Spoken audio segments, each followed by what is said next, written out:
Hi there, it's Marla from the Narrate team. This week, Adam began a new series called The Art of Emotion. He begins by asking the question, what if part of the healing work Jesus wants to do in us involves emotional intelligence? How does emotional intelligence affect our spiritual journey and relationship with others? Enjoy the message.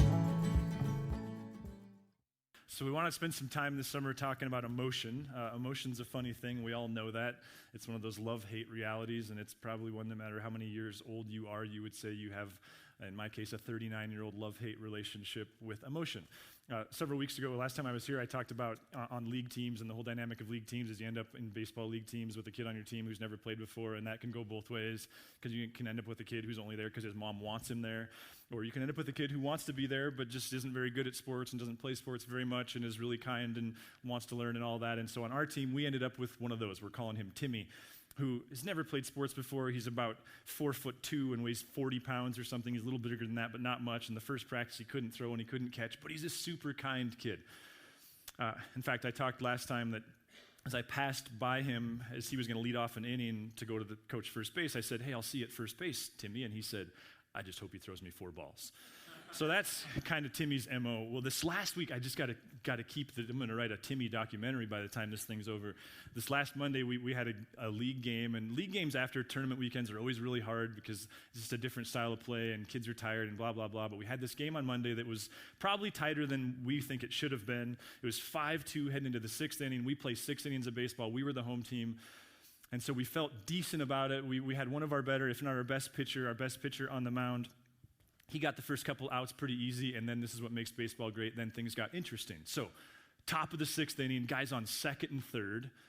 So they've got the now tying run at the plate, is the way they say that in baseball jargon, who is also this other team's best hitter.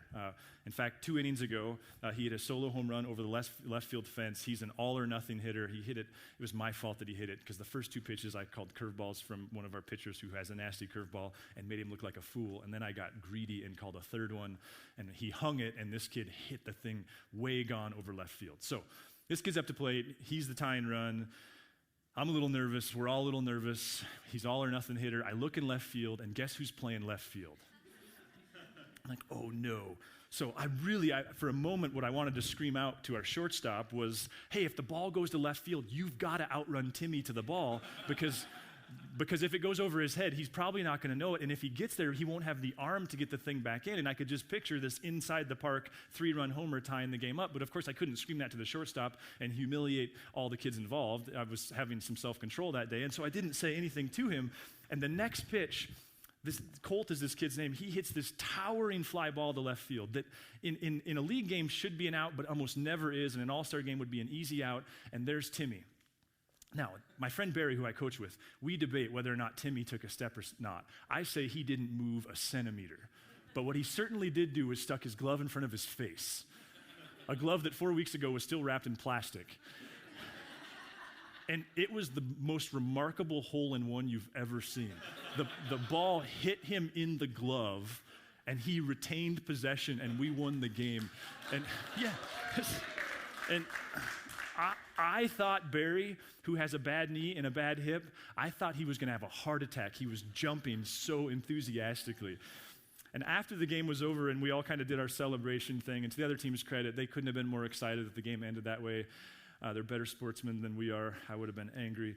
But I walked up to Timmy as he was packing his bag in the dugout, and I said, I put my fist out to him to, because you fist bump in baseball. That's the thing. I've learned that since I've been back. And I said, "Did you know the whole time you were going to catch that?" And he just went. It was the absolute best. So emotion, it's this funny thing, right? Like those moments, we love it. And then there's other moments we hate it. In fact, before the game, my friend Barry, he was given this team this pregame speech, and he's famous for his pregame speeches that involve all kinds of hatred of the Cardinals and love of the Yankees, and then some random baseball facts mixed in. But he was tense for this game, and he said to the kids, "Okay, so So just remember, if the ball's hit to the outfield, you've got to throw it in. Now, what that gets to is in baseball, especially in league baseball, what happens is the ball gets to the outfield, and this poor left fielder who's never played baseball before, he's holding the ball, and he's watching the runners run, and they just kind of have this moment of freeze, and they don't do anything, and if the base coach is worth his weight in salt, he just has the runners keep running because the ball's not going anywhere, and it turns into a circus. And so Barry's like, he said, just if the ball goes to the outfield, get the ball in. And then he said, do you remember what happened last time the ball went to the outfield and we held it? And one of the other kids, who's pretty funny and sometimes annoying, but mostly funny, annoying only because he's so stinking funny, he said, yeah, you broke your water bottle. And I started laughing like that because I remember Barry picked up his water bottle and hucked it against the side of the dugout. And he said, no, I was in the dugout. That was scary. So this emotion thing, it happens in lots of ways. And what I want to do this summer is not as an expert. In fact, if anything, I get an F in this department. And in a way that somewhat builds off what we've done in past summers. We did this series called Help I Feel, and then we did Hello, My Name is Anxiety. But I want to take the summer to just kind of slow down and talk a little bit about this thing called emotion. And I want to use the kind of start-stop nature of summer and summer series to help us with that. So part of what we're going to do is drill down on some stuff, and then I'm going to do my best to leave you some resources and go, okay, so if you want to talk more and think more and conversate more and relate more on this, here's some stuff. So in the case of this week, I brought a book called Emotional Intelligence 2.0. I've been working on this topic pretty genuinely since grad school, so I'm all of 10 years into working on this. Emotional Intelligence 2.0 is by far the best resource I've read on this, in large part because you can read the introductory important part in maybe an hour and a half. So we brought about 20 of those. It's kind of an expensive book. It's cheaper on Kindle. We didn't bring a ton of them, but just want to encourage you to grab that. So this weekend, we're going to start this whole series. Next week, my friend Steve Schroeder is going to speak. And Steve, if you don't know him, Steve is this national salesperson who leads multi-million-dollar sales team, this very accomplished businessman like many of you, who since the very second gathering of Narrate has taught Narrate kids. And it hit us about a year ago last year that some of those first kids that he started teaching in Narrate kids would be graduating high school this year. And so I gave him a year's warning, like, Steve, I think you should teach this next year on Memorial Day. And just talk about how does someone as busy as you and as much business expertise as you, why do you place so much value in being here many mornings, you guys? He's teaching kids at 8:30 and then getting on a plane at 11 o'clock, 12 o'clock in the afternoon, only to return on Friday. So I just wanted to hear from him. Why do you place so much value in that? So next week, and we're going to celebrate many of our seniors. We're doing some fun art stuff there. That's next week. First week in June, so after you've mastered Emotional Intelligence 2.0, we'll be back, and we're going to start this conversation of what are the implications of an emotional God, and what does that mean? Like, are we emotional because God is emotional? Is Jesus portrayed as emotional because he's human or because he's God? I think there's these big pictures that we have to ask, these big questions we have to ask on emotion. That's the first week in June. Second week in June, we're going to continue drilling down on this emotion stuff and start asking, like, is it bad or is it good, or is there another category for emotion? Third week in June is Father's Day, and I'm really excited. On Father's Day, you're going to get to hear from my friend Fred. You hear me reference him all the time. He was the guy who really introduced me to faith and was a mentor to me for almost 12 years. He'll be speaking on Father's Day. Last week in June is Hannah.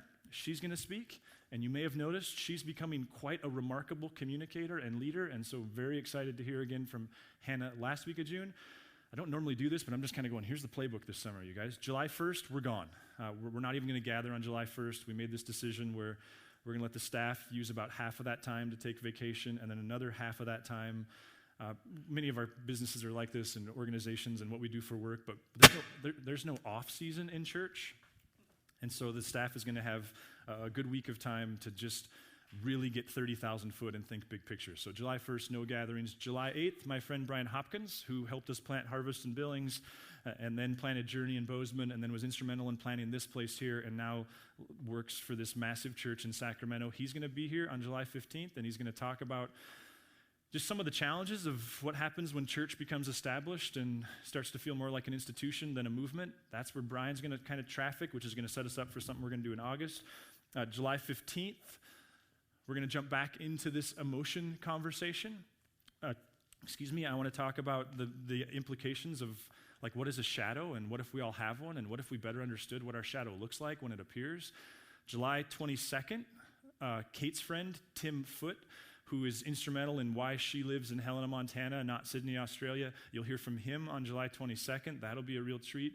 July 29th, we're going to wrap this series up by talking about something called centering prayer, which is this practice that I've been working on and has been really, really helpful. We kind of toyed with it a little bit in the Slowed Down Spirituality series.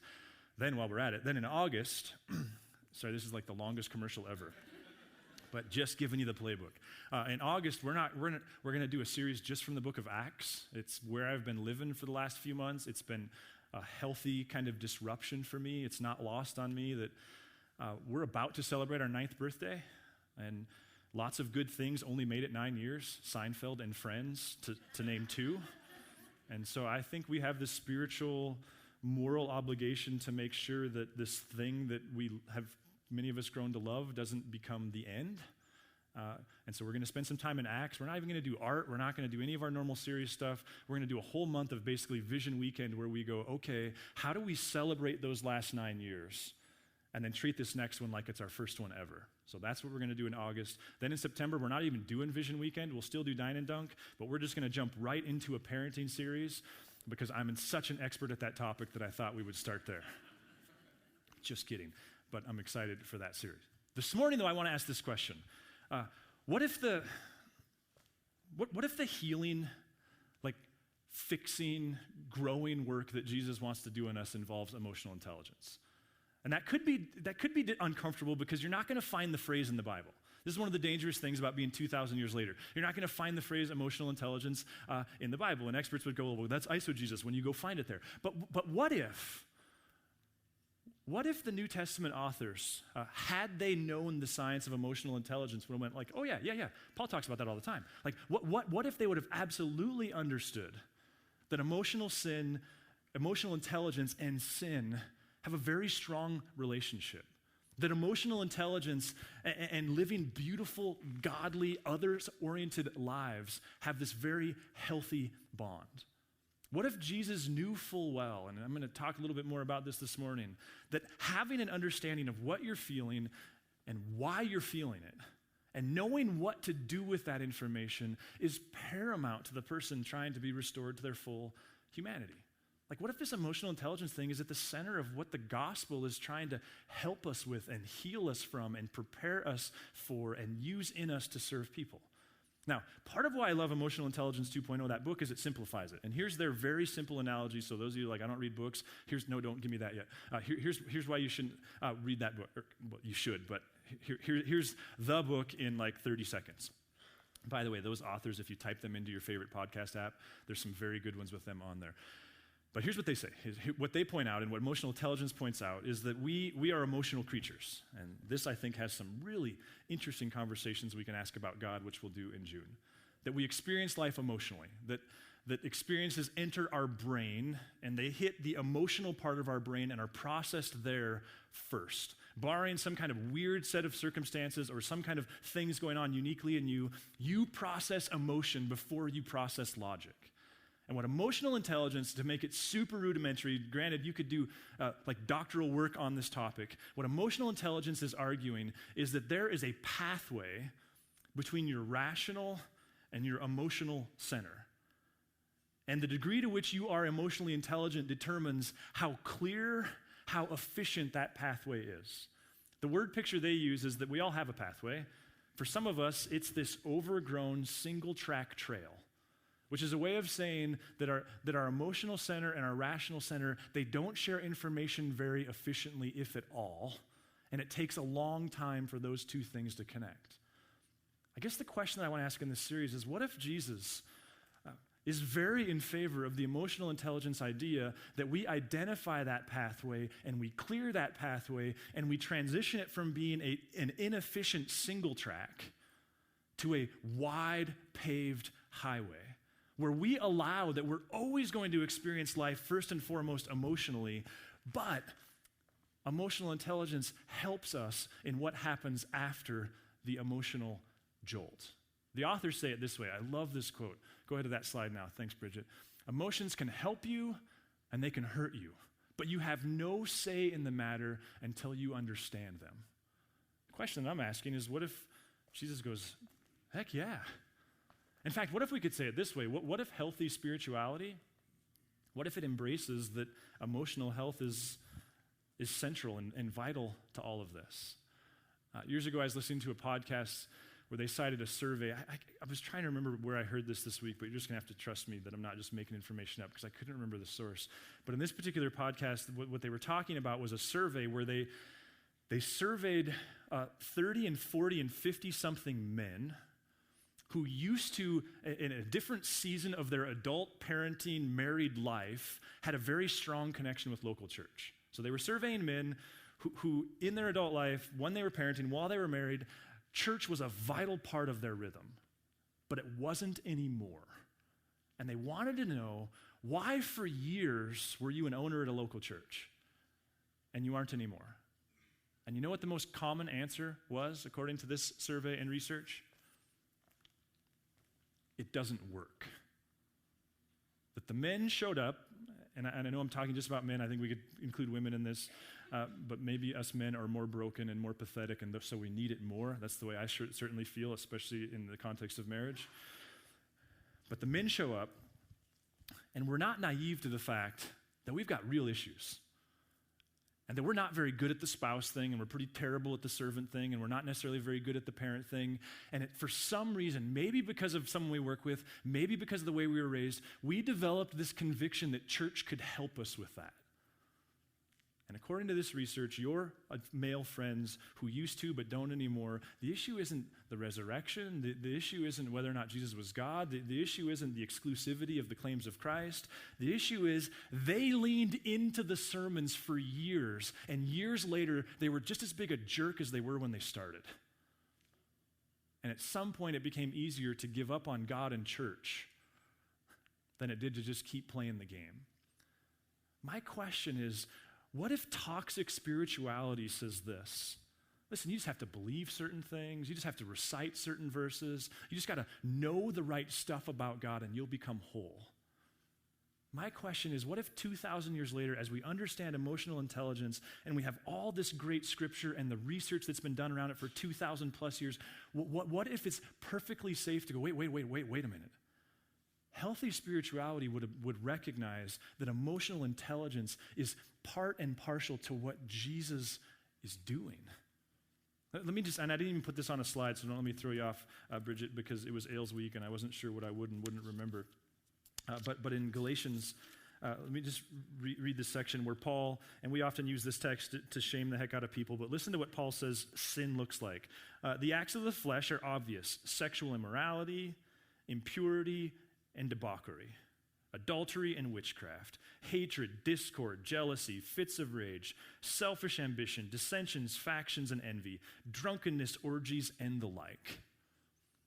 Now, if it's true that emotion isn't sin, that thoughts aren't sin, it's what we do with them, let me ask you this. How many of those things Paul just described started as an emotional realization? And how often when we get ourselves off the rail and we sabotage relationships and we do things that we're not proud of, did it start as an emotion, but we didn't know it was an emotion until it was too late? You know what I mean? What if Paul would go, whoa.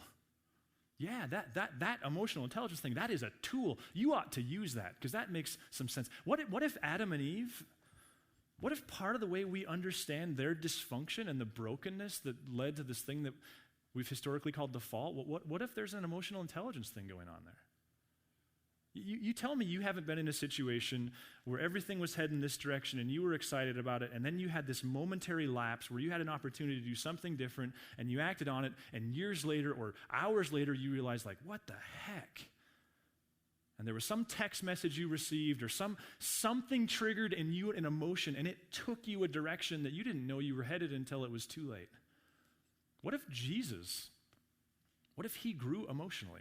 Now we know that he grew. In Luke 2:52, we get this, I think, tragically oversimplified text that, but nonetheless important. And in Luke 2:52, the text says this: "And Jesus grew in wisdom and stature and in favor with God and man." Now, you want to do some kind of messy theology here. Say in one sentence that Jesus was born God and born human, and then say in the other sentence, he wasn't ready to be the Messiah until he was 30 years old. You've got a bit of a mess on your hands there.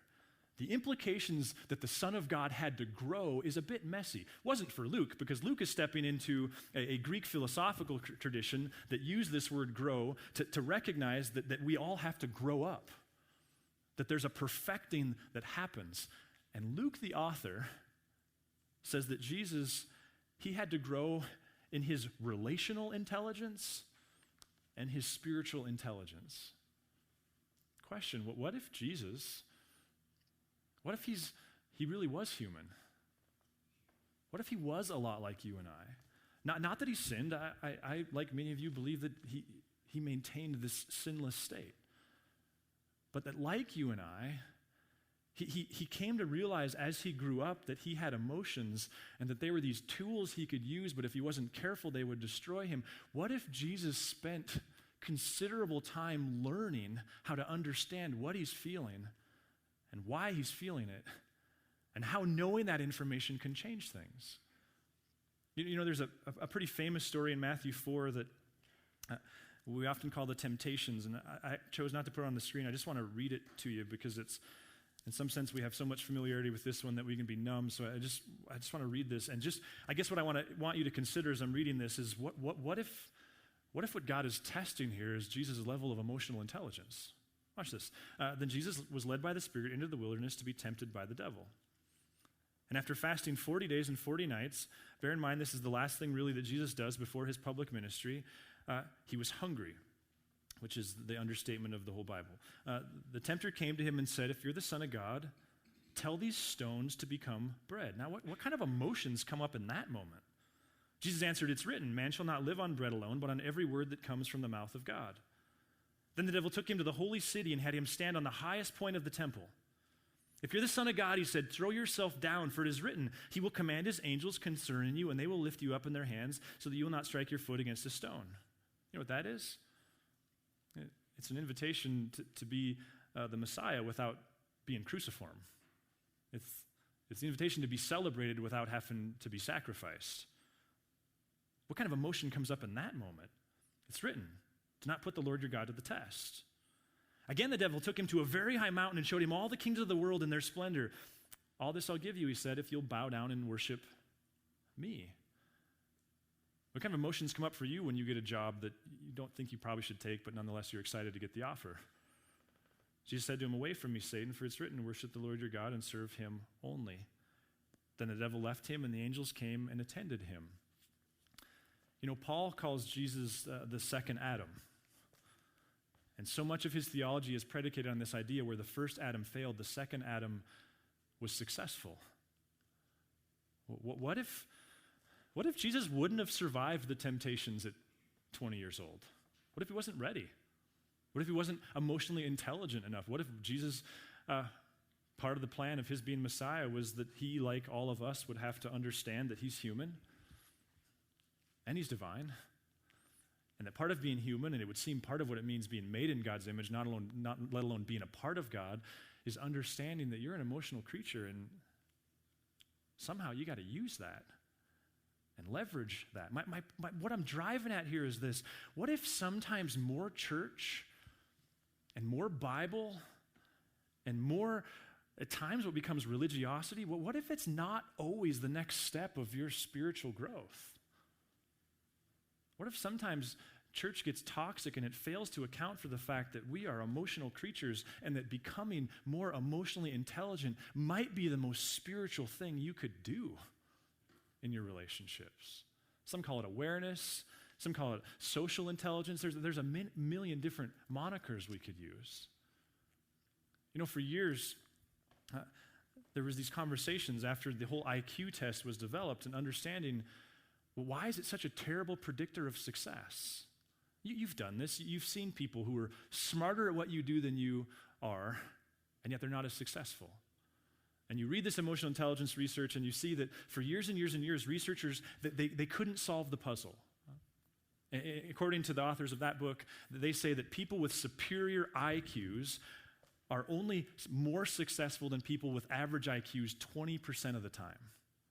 Conversely, people with average IQs are more successful 70% of the time than those with above average IQs. And there was this question of like, what is going on? Why? Why is there this kind of ridiculous lack of correlation between IQ and success? And it was emotional intelligence that started to go, wait a minute. Maybe we've discovered, and now there's all kinds of research that would say the strongest correlation to a person's success relationally, vocationally, professionally, there's a much stronger tie to someone's emotional intelligence than there is their IQ. And yet here's the good news. This is the part that to me is so complimentary of who Jesus is and the way he presents himself in our lives. There's very little, if anything, you can do to grow your IQ. Now there's debate about that. But the general consensus seems to be your IQ is pretty set pretty early, but not your EQ. Emotional intelligence is something you do have control over. It is something you can work on. And I guess the question I'm asking is, what if the next time you read the New Testament and you read about sin and this God who wants to grow you up and sanctify you and lead you into a righteous life, what if it's okay to hear a God that's going, listen, it's not that I don't ever want you to get angry. It's that I want you to understand when you're angry and understand why you're angry and to understand, therefore, what you're supposed to do with that. One more quote from the book. They say it this way. They say, since our brains are wired to make us emotional creatures, your first reaction to an event is always going to be an emotional one. You have no control over this part of the process. You do control the thoughts that follow an emotion. What if one of the greatest things you can do between you and Jesus and you and your spouse and you and those that you work is to lean into understanding what does it mean to become more emotionally intelligent? Now, if you do, we'd be in this together. Because this is tough stuff. Last Saturday, we were in a game. I'm laughing because I'm mostly ashamed. But last Saturday, we were in a game. We played lots of games. My boys had games at 8, 10, 12, 2, and 4. So by the 4 o'clock game, I was tired. And as the game was starting, I got a text message that sparked all kinds of emotion. But my emotional intelligence is so low that I wasn't aware of that. What I do know is we entered into this game with this team that is horrible, that we should beat 20-0 every time we play them. And I mean that seriously. But we didn't. By their count, we had 13 walks in 4 innings. And it's not because our pitchers couldn't throw strikes. It's because there was no strike zone. It was horrible. And so I think it was sometime in the second inning, I got my first ever warning from a 16-year-old umpire. It's a very proud moment in the life of our church. And I was sitting on the bucket next to my friend Todd, who's the most competitive person I know, and he got one of these. He didn't even use the word warning with Todd. He just, at one point in the middle of an inning, he just did this. Like, right, we know what he was saying. But he was also checking text messages between batters, so we also had an argument. But then it was so bad that Todd texted the head umpire, who, this poor guy, he works so hard in this most thankless job in the world.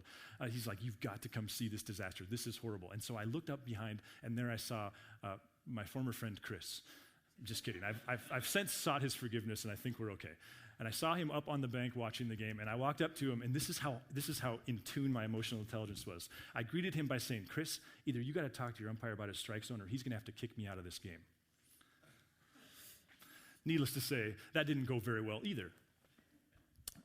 We finally won the game. It was horrible. It wasn't fun. Part of the problem was the other team was so horrible that their coaches just told their kids not to swing.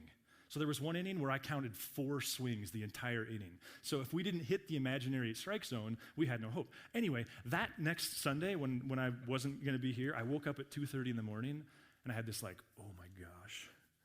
And from 2:30 until whenever I got up, 4:30, you know this moment, right? Where you're just this like, oh, I'm such an idiot. Like, I'm officially that guy, right? I've seen that guy. I've swore I'll never be that guy. I'm that guy. Emotional intelligence is about shrinking the timeline, right? So it doesn't take 12 hours. Ideally, it takes a couple minutes. And I'm proud to say I didn't get kicked out. So at least I had that much emotional intelligence. I went through all the stages of grief. I've spent the last inning just laughing. I just laughed the whole 4th inning because it was comical and horrible all at the same time. Paul says it this way in Philippians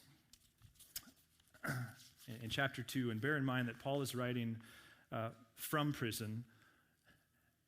And he's writing to a people who are trying to they're trying to reconcile the fact that they've received the gospel, and the gospel is about the glory of God and our being welcomed into that, and yet suddenly they're suffering, and it's a very incongruent idea that the gospel is victorious and that they're suffering doesn't make sense to them.